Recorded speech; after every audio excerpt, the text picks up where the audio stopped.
9/11. Two simple numbers that create such an emotional reaction.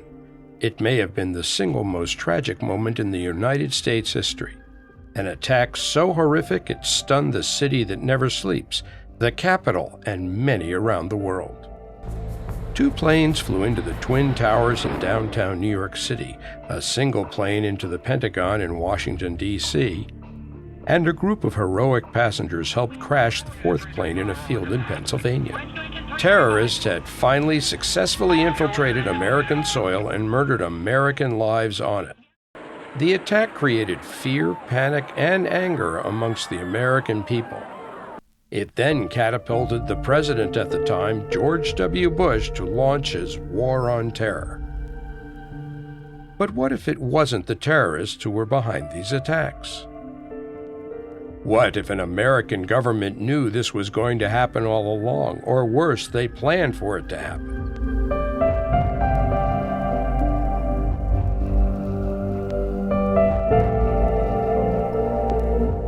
Could it have been possible certain people knew about the attacks? One of the many foreknowledge theories starts with insider trading.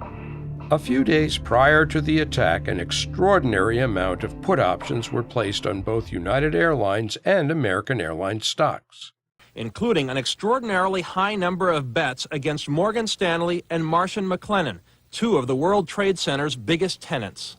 Could this be a coincidence? This would be one of the most extraordinary coincidences in the history of mankind if it was a coincidence. Theorists would argue insiders may have known of the attack in advance and hedged their bets. No other airlines had unusual spikes in put-to-call ratios.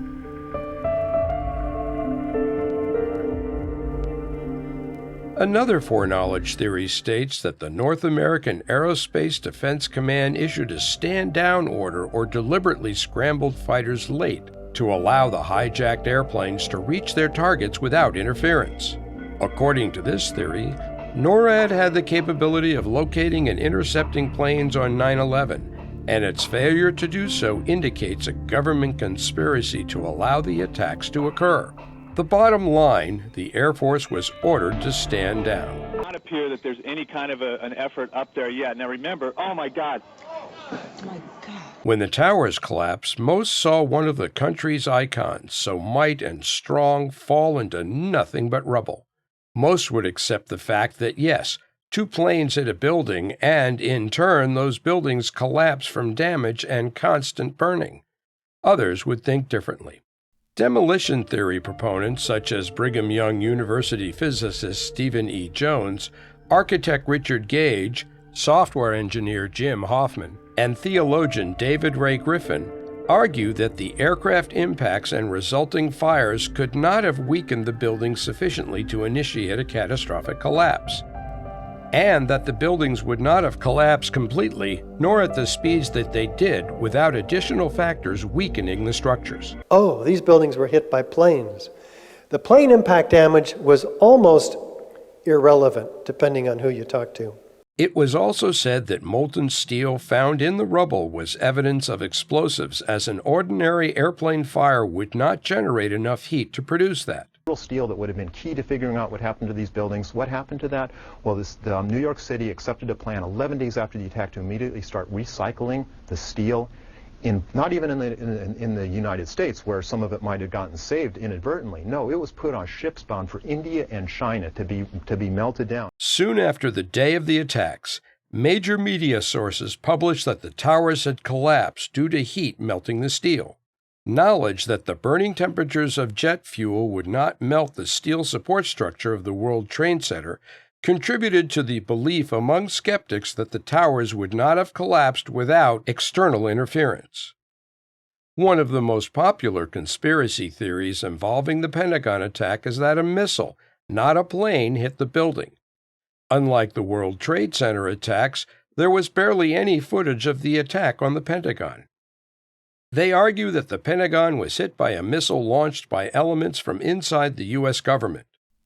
The main question being, how does a plane 125 feet wide and 155 feet long fit into a hole which is only 60 feet across? The pressure group Judicial Watch filed a Freedom of Information Act request on December 15, 2004, to force the government to release video recordings from the Sheraton National Hotel, the Nexcom Citgo gas station, Pentagon security cameras, and the Virginia Department of Transportation. On May 16, 2006, the government released the Pentagon security camera videos to Judicial Watch. The image of American Airlines Flight 77, which appears in the videos, has been described as a white blob and a white streak according to newscasters on the BBC. The Associated Press called it a thin white blur, a silver speck low to the ground according to the Washington Post. Some conspiracy theorists believe the new video does not answer their questions. Going off of the no plane theory, some theorists believe missiles hit the towers as well. Nico Haupten, former chief economist within the Labor Department under the Bush administration, Morgan Reynolds, argue that it is physically impossible that the Boeing planes of Flights 11 and 175 could have penetrated the steel frames of the towers, and that the digital compositing was used to depict the plane crashes in both news reports and subsequent amateur video. They argue the missiles were surrounded by holographic images depicting a plane. Whether or not that's true is up for interpretation.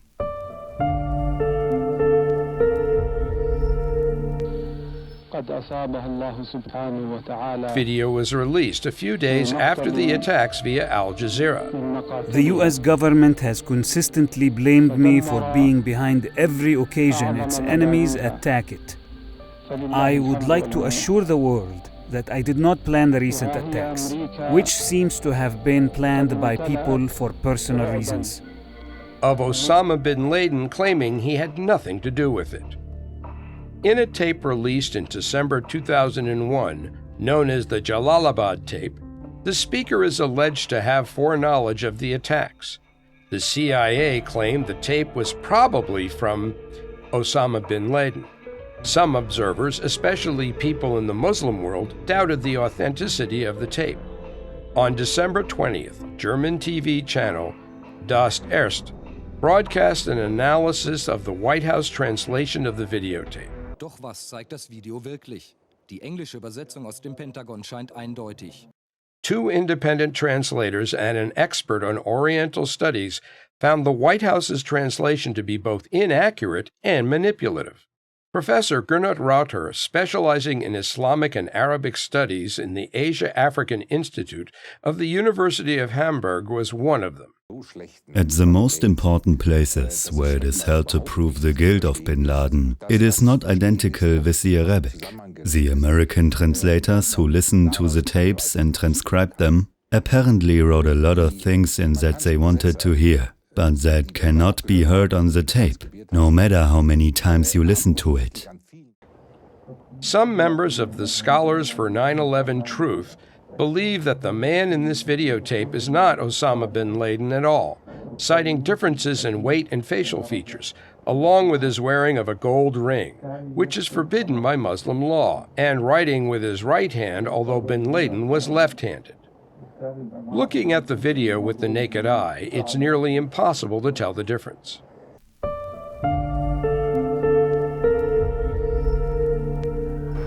If 9/11 was planned, then what would the motives be for the American government to construct such a horrific event? One popular theory is a group of U.S. neoconservatives called the Project for a New American Century, which included Paul Wolfowitz, Dick Cheney, and Donald Rumsfeld, was set on U.S. world dominance and orchestrated the 9/11 attacks as an excuse to hit Iraq, Afghanistan, and later Iran. In September 2000, the PNAC released a strategic treatise entitled Rebuilding America's Defenses. Today, we've had a national tragedy. Two airplanes have crashed into the World Trade Center. The treatise may have been the blueprint for 9/11 attacks. Specifically, the language in the paper that read the process of transformation, even if it brings revolutionary change, is likely to be a long one, absent some catastrophic and catalyzing event like a new Pearl Harbor, was describing an alleged motive. Theorists also claim the Bush administration initiated that attacks by a disparate variety of banking, corporate, globalization, and military interests for the purpose of creating a globalist government and formally taking a firm step in controlling the world. America would be the new global dominant, and it would allow them to enter a war with countries that stood in the way of their goal. Family members of those killed in the September 11 attacks held a silent protest. The 9/11 Truth Movement is comprised of individuals who support the conspiracy theory claims and believe them to be real. Prominent adherents of the movement include, among others, radio talk show host Alex Jones, theologian David Ray Griffin, physicist Stephen E. Jones, software engineer Jim Hoffman, architect Richard Gage, film producer Dylan Avery, former governor of Minnesota Jesse Ventura, former member of the House of Representatives Cynthia McKinney, actors Daniel Sunjata, Ed Asner, and Charlie Sheen, political science professor Joseph Diafara, and journalist Thierry Mayeson. To this day, the 9/11 Truth Movement is still thriving. Though they don't speak out as much as they used to, anytime the anniversary comes around, they'll be right around the corner as well. As the years go on, one statement will forever be etched in the Americans' minds who were alive during the attack. Never forget. The event has become part of the history books as another tragedy fallen among American soil. 2015 was the first official year high school students entering their freshman year would learn about the 9/11 attacks as an event that occurred before their lifetime. Conspiracy theorists would like to echo the 9/11 tagline of never forget, but add on, never forget what our government did. As one of the most controversial conspiracy theories to date, people will be discussing the 9/11 attacks for years and years to come.